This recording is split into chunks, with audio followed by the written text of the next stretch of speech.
Bismillahirrahmanirrahim. Assalamualaikum warahmatullahi wabarakatuh. Hamdan wa syukran lillah. Wassalatu wassalamu ala rasulillah. Asyhadu an la ilaha illallah wahdahu la syarikalah. Wa asyhadu anna muhammadan abduhu wa rasuluh. Amma ba'du. Qalu subhanaka la ilma lana illa ma 'allamtana innaka antal alimul hakim. Bahagia sekali sore ini kita bisa bersilaturahim lewat ta'lim kajian pekanan kita di Selasa sore, teriring puji dan puja tetap kita sembahkan untuk Allah Azza wa Jalla, anugerah nikmat, sehat walafiat, iman yang terus bersemayam dalam diri kita, amal saleh yang terus kita nikmati dan rasakan dan kita kerjakan setiap saat, mudah-mudahan akan menghadirkan ridho dan ampunan Allah Subhanahu wa taala. Tak lupa salawat salam kemuliaan tetap Allah limpah curahkan untuk panutan kita habibana wa nabiyana Nabi Allah Muhammad sallallahu alaihi wasallam, sahabat kerabat insyaallah termasuk kita umat yang beriman hingga akhir zaman. Mari sama-sama untuk menambah keberkahan kita luruskan niat untuk bertaklim sore ini dan sama-sama kita buka dengan bacaan basmalah dan doa istighfar. Bismillahirrahmanirrahim. Rabbighfirli wa tub alayya innaka antat tawwabul ghafur. Ikhwafillah, ibu-ibu yang Allah muliakan, sore ini izinkan saya ingin mengingatkan atau reminder dan reminding saja atas ilmu dan pengalaman yang pernah dan sudah kita miliki. Ya, Islam itu diturunkan yang dibawa oleh Rasulullah Muhammad SAW secara formal, dan itu sudah Allah tegaskan, wa ma arsalnaka illa rahmatan lil alamin di Al-Anbiya surat Al-Anbiya 107, dan tidaklah aku mengutus engkau wahai Muhammad melainkan menjadi rahmat bagi semesta alam, bagi sekalian alam. Jadi Rasulullah diutus kepada oleh Allah untuk seluruh umat manusia ini menjadi rahmat. Artinya kehadiran Rasulullah Nabi Muhammad SAW dengan agama yang dibawanya dinul Islam itu harus menghadirkan kebaikan, menghadirkan rahmat bagi siapapun makhluk, ya, baik yang ada di dunia maupun yang ada di alam jin. Itu menjadi harapan dan menjadi tujuan. Makanya kemudian dari hal inilah ada aturan-aturan yang Allah tetapkan, yang aturan ini untuk menjadi bahan amalan, bahan pengamalan bagi siapapun yang beriman dan mengaku beriman dan mengaku beragama Islam. Ya. Oleh karenanya kemudian ketika Islam diturunkan dan dibawa oleh Rasulullah Muhammad SAW, ya, selain tadi fungsi Rasulullah menjadi rahmat bagi sekalian alam, dan Islam yang dibawanya itu maka menjadi rahmat, menjadi kebaikan, menebar manfaat dan maslahat kepada siapapun yang tidak saja bagi pengikut dan penganut yang mengikuti ajaran Islamnya, tapi juga bagi siapapun manusia harus merasakan keberadaan dinul Islam dan orang-orang yang menjadi penganutnya. Itu siapapun akan mendapatkan tebaran-sebaran kebaikan dan kemaslahatan. Maka kemudian ada 5 tujuan pokok kenapa hukum Islam itu ada dan diturunkan dan disampaikan oleh Allah melalui Rasulullah Muhammad SAW. Ya. Artinya ada 5 hal yang harus kita pelihara, ada 5 hal yang harus terus kita jaga, dan 5 hal ini buah manis dari pemahaman yang benar terhadap 5 tujuan pokok hukum Islam. Ya. Dan 5 pokok tujuan hukum Islam ini tidak bisa dipisah-pisahkan menjadi satu kesatuan yang harus terus kita jaga, kita pelihara, yang itu merupakan cerminan dari keberimanan yang benar, ya. Kesempurnaan menjadi muslim yang kafah, menjadi kebaikan bagi orang-orang, bagi kita yang menganut dan menjalankannya. Nah, para salafus salih, para alim ulama itu menyampaikan bahwa ada 5 tujuan pokok hukum Islam, ataupun 5 ini yang merupakan 5 hal yang harus tetap dijaga dan dipelihara. Yang pertama yang harus kita jaga dan dipelihara itu, ataupun tujuan pertama dari hukum Islam, dari dinul Islam, kenapa diturunkan itu, yang di sana ada syariatnya, ada hukum-hukum Islamnya. Yang pertama adalah hifzuddin, untuk memelihara agama. Artinya umat Islam kita, orang-orang Islam, orang-orang muslim itu ya harus menjaga agamanya dengan baik. Nah, esensi dari hifzuddin adalah bagaimana kita bisa memelihara dan menjaga rukun Islam dalam kehidupan kita sehari-hari.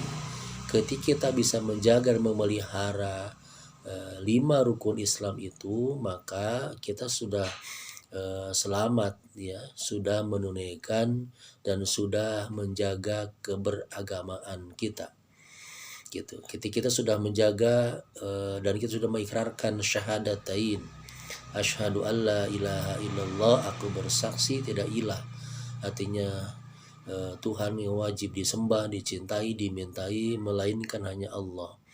Itu ada bentuk penguatan, taukid, dan pengecualian, gitu. Jadi bentuk penguatan bahwa tidak ada ilah yang wajib kita cintai, kita mintai, kita ibadahi, kemudian kita nafikan kecuali hanya Allah Subhanahu wa taala. Wa asyhadu anna Muhammadar Rasulullah, dan kita bersaksi Nabi Allah Muhammad adalah hamba dan utusannya. Ketika kita meyakini ini menjadi bagian dari pondasi keislaman kita, ya, baik itu syahadat tauhid lewat kalimat asyhadu alla ilaha illallah, kita punya keyakinan hanya Allah, ya, Rob yang wajib kita cintai, kita imani, kita ibadahi, kita mintai, kan gitu. Dan tidak ada ilah-ilah lain yang harus kita singkirkan, harus kita hilangkan, melainkan hanya Allah. Dan kemudian kita pun juga meyakini dengan syahadat Rasul bahwa Nabi Muhammad adalah utusan dan Nabi Allah yang diutus untuk membawa ajaran Islam, dan harus kita ikuti, harus kita contoh dalam kehidupan kita sehari-hari.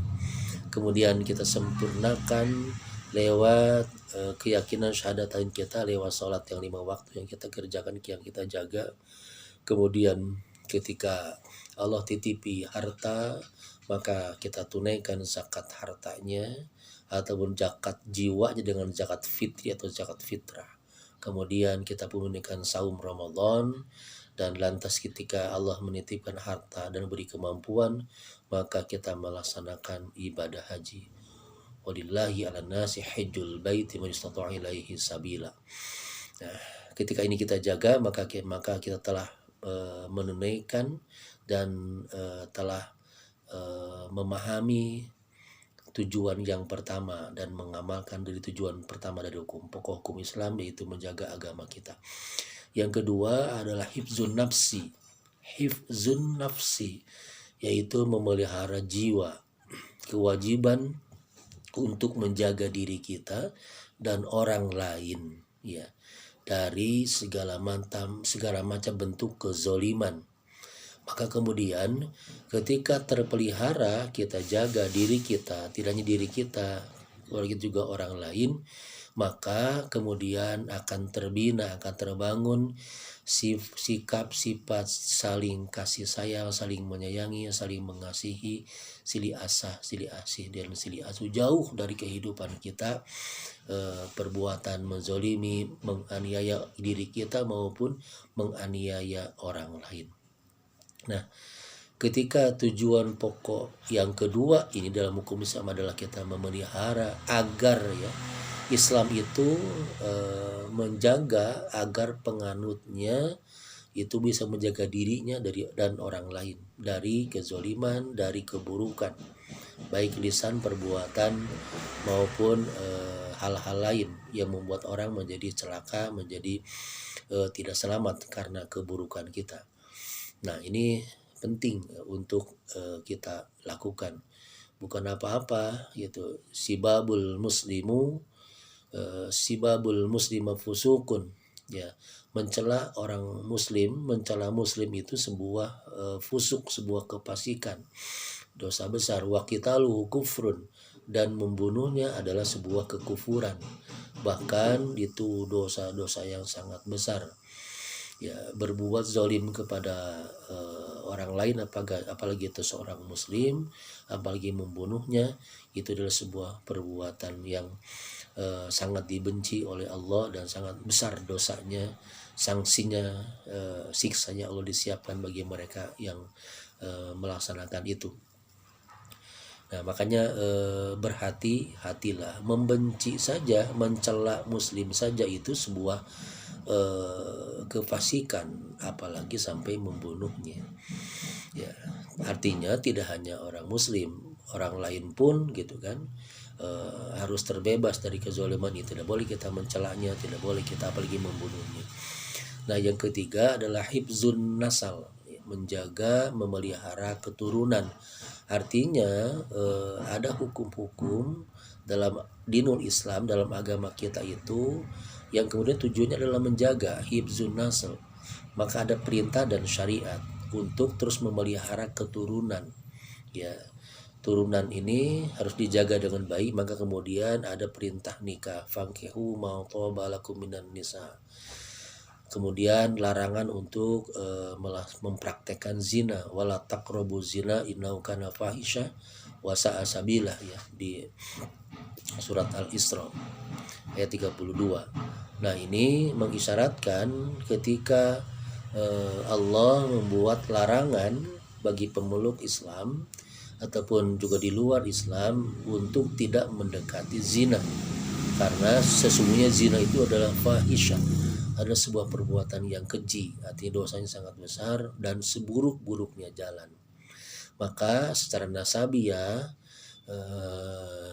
Islam itu menjaga agar penganutnya itu betul-betul menjaga, memelihara keturunannya, dan turunan yang baik itu terlahir lewat proses pernikahan yang sah dan dibenarkan.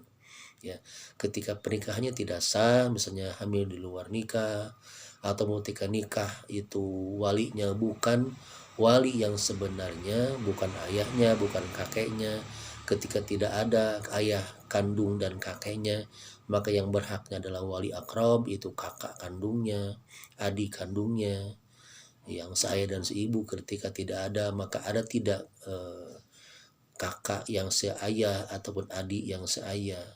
Ketika sudah tidak ada, maka pakai wali abad, wali yang secara nasabiah agak jauh.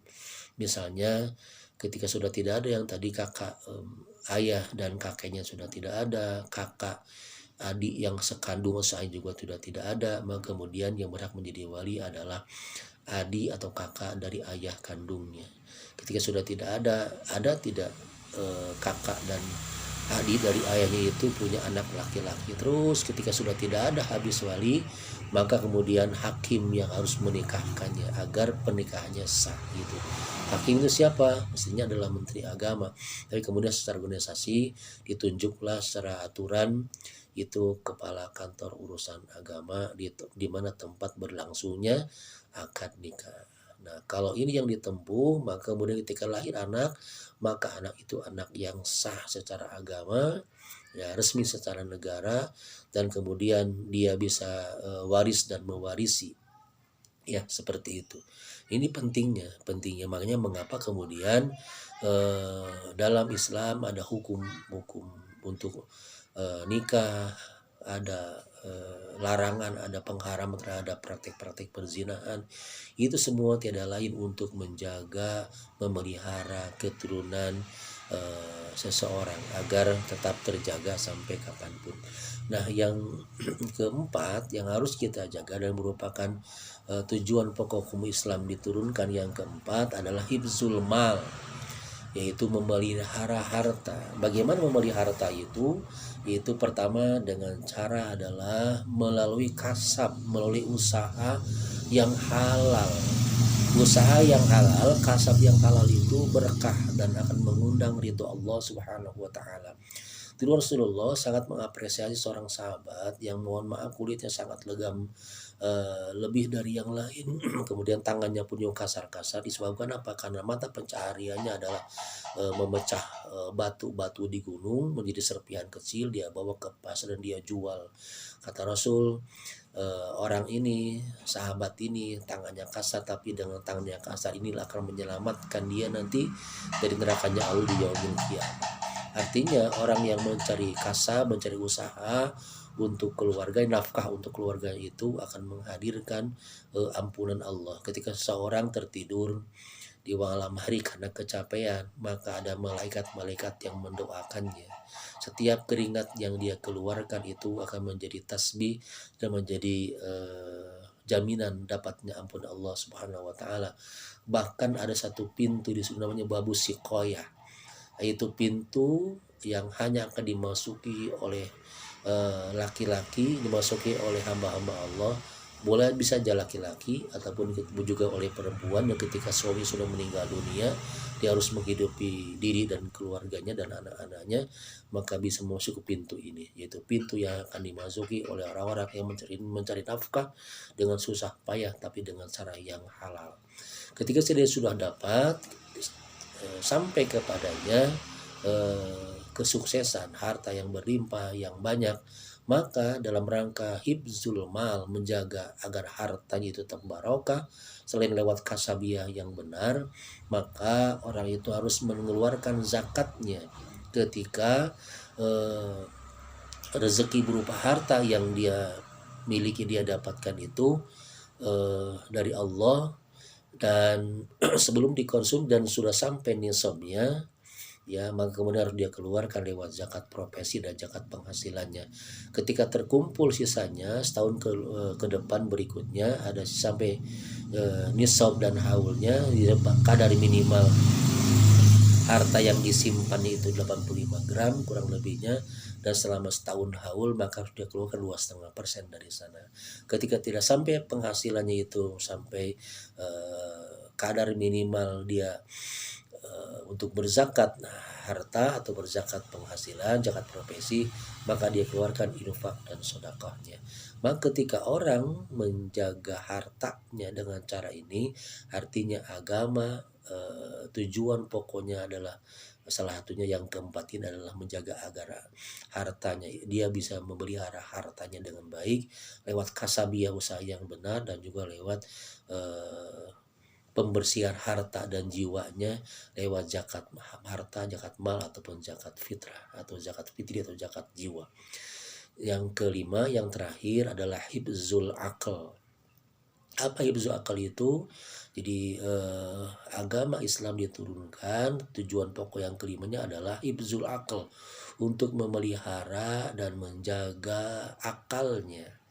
Ya, dengan cara apa orang menjaga akalnya itu? Dengan cara dia banyak mencari ilmu, bertaklim. Bertaklim itu salah satu sarana, salah satu cara untuk menjaga akalnya agar akalnya terpelihara lewat ilmu. Hal lain nanti mengapa kita bisa paham di dalam Al-Quran, di dalam itu ada larangan-larangan, misalnya perbuatan-perbuatan yang bila dikerjakan itu akan menghilangkan fungsi akalnya.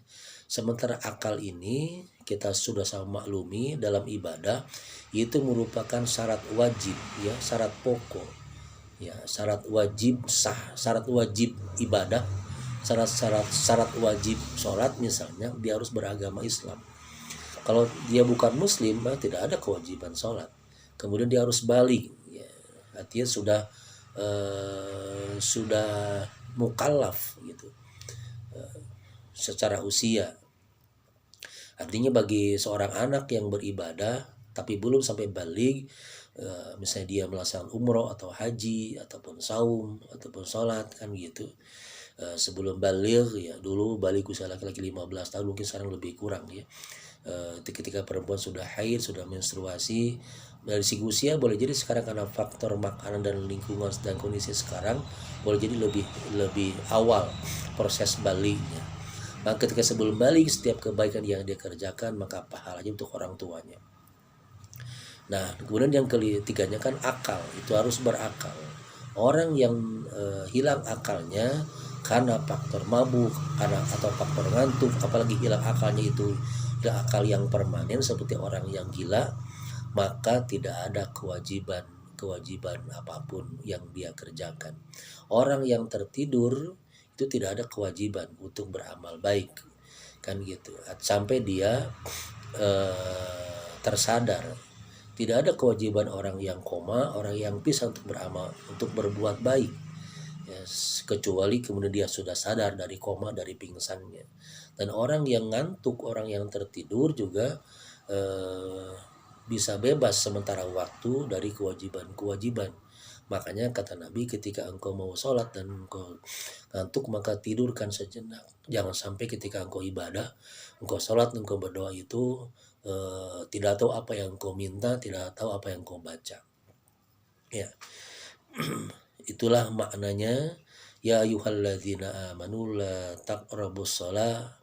Jangan, hai orang-orang yang beriman, janganlah engkau mendekati, maksudnya janganlah engkau melaksanakan sholat ya dalam kondisi mabuk kan gitu.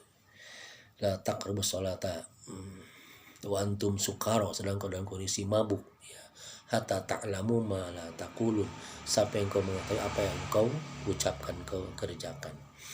Itulah makanya kemudian di dalam Al-Qur'an surat Al-Maidah ayat 90 Allah menyampaikan itu, ya ayyuhalladzina amanu, hai orang-orang yang beriman, innamal khamru, sesungguhnya hanyalah khamr, arti meminum atau makanan atau pil dan segala macam yang memabukkan. Hai orang-orang yang beriman, sesungguhnya khamr itu minuman-minuman yang membuat hilang akal ya, wal maisir ataupun berjudi, wal ansabu ataupun berkurban untuk berhala kan gitu. Ada orang yang berkurban bukan untuk lillah, untuk Allah, tapi untuk berhala. Wal azlamu, dan mengundi nasib. Dulu orang-orang Arab itu punya kebiasaan buruk, ketika dia mau pergi berdagang maka dia ada yang melempar merpati. Ketika merpatinya terbang ke arah barat maka dia akan berjualan berdagang ke sebelah barat. Ketika mataharinya terbang ke sebelah utara maka dia berdagang ke sebelah utara. Ataupun hal lain ini adalah mengundi nasib dengan anak panah. Oh, ini wal azlam, dengan anak panah. Dia melemparkan anak panah ke Ka'bah, apakah dia berangkat atau tidak besok untuk berdagang, maka ini perbuatan terlarang. Min amalish ridsun min amalish syaiton, itu adalah perbuatan keji dan merupakan perbuatan syaitan. Kata Allah, fajtanibuhu, maka jauhilah perbuatan-perbuatan itu, la'allakum tuflihun, agar engkau beruntung. Jadi orang yang beruntung itu ketika dia menjauhi larang-larang Allah tadi, larang untuk minum khamar, larang untuk berjudi, larang untuk mengundi, untuk berkurban dengan berhala ya. Insya Allah nanti beberapa saat lagi ke depan kita melaksanakan kurban. Nah, kurbannya harus lillah, harus untuk Allah, dan mengundi nasib dengan panah. Itu semuanya adalah rizun min amalish syaiton. Nah, mudah-mudahan kita bisa menjaga ini sehingga kita bisa maklum dan paham bahwa apa yang kita kerjakan itu betul-betul hal yang merupakan buah yang indah dari pemahaman yang benar. Kenapa hukum Islam ini diturunkan? Ya tadi agar menghadirkan bahwa kita bisa agar menjaga untuk menjaga, melihara agama kita, memelihara diri kita, memelihara turunan kita, memelihara harta kita, juga memelihara akal kita. Mudah-mudahan ada manfaatnya. Rabbana taqabbal minna innaka antas samiul alim wa tub alaina innaka tawwabur rahim. Subhanakallahumma wa bihamdika asyhadu an la ilaha illa anta astaghfiruka wa atubu ilaik. Walhamdulillahirabbil alamin. Wal minkum. Assalamualaikum warahmatullahi wabarakatuh.